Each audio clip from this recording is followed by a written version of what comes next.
महाराष्ट्राचा विकासाचा गाडा पुढे घेऊन जाण्याकरता माननीय उपमुख्यमंत्री अजितदादा यांनी आज अर्थसंकल्प मांडला। महाराष्ट्र राज्याचे मुख्यमंत्री सन्माननीय देवेंद्र फडणवीस साहेब, उपमुख्यमंत्री सन्माननीय एकनाथजी शिंदे साहेब आणि अजितदादा यांच्या नेतृत्वाखाली आमचं महायुती सरकार काम करत असताना विरोधकांकडून जी टीका होत होती की मुख्यमंत्री माझी लाडकी बहीणच्यामुळे महाराष्ट्र हा आर्थिक डबघाईला जाईल, महाराष्ट्रामध्ये फायनान्शियल डेफिसिट पाहायला मिळेल किंवा आर्थिक तूट महाराष्ट्राची होईल, परंतु आजचा अर्थसंकल्प पाहता आपल्याला बरोबर ह्याच्या विरुद्ध म्हणजे महाराष्ट्राच्या विकासाच्या दृष्टीने अतिशय महत्त्वाचा आजचा अर्थसंकल्प मांडला गेलेला आहे। उद्योगाच्या दृष्टीने देखील आणि रोजगार निर्मितीच्या दृष्टीने आजचा अर्थसंकल्प हा महत्त्वाचा आहे। बाह्य गुंतवणूक जी राज्यामध्ये आलेली आहे, आजपर्यंतच्या महाराष्ट्राच्या इतिहासामध्ये सर्वात जास्त FDI ची इन्व्हेस्टमेंट म्हणजे FDI हे आज महाराष्ट्रामध्ये येता आपल्याला पाहायला मिळते।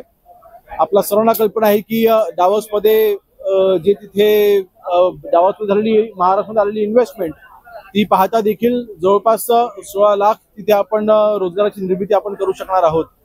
एकंदरीत शेती विषयक देखील अर्थसंकल्प आजचा हा दृढ अर्थसंकल्प पाहायला मिळतोय। उद्योगामध्ये तर भरारी आहेच, परंतु शेतकऱ्यांना सक्षम करण्यासाठी देखील अतिशय महत्त्वाचा आजचा अर्थसंकल्प ठरेल। विशेषतः मी ग्रामविकासचा राज्यमंत्री म्हणून देखील माननीय उपमुख्यमंत्री अजितदादा यांचं मनापासून आभार मानतो। माननीय पंतप्रधान महोदयांची असलेली अतिशय महत्त्वाकांक्षी त्यांचा प्रकल्प म्हणजे प्रधानमंत्री आवास योजना। या प्रधानमंत्री आवास योजनेमध्ये 20 लाख घरं बांधण्याचा आपण निश्चय केलेला आहे।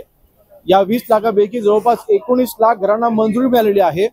या 19 लाख पैकी जवळपास 14 लाख लाभार्थ्यांना पहिला हप्ता हा त्यांच्या अकाउंटला जमा देखील झालेला आहे।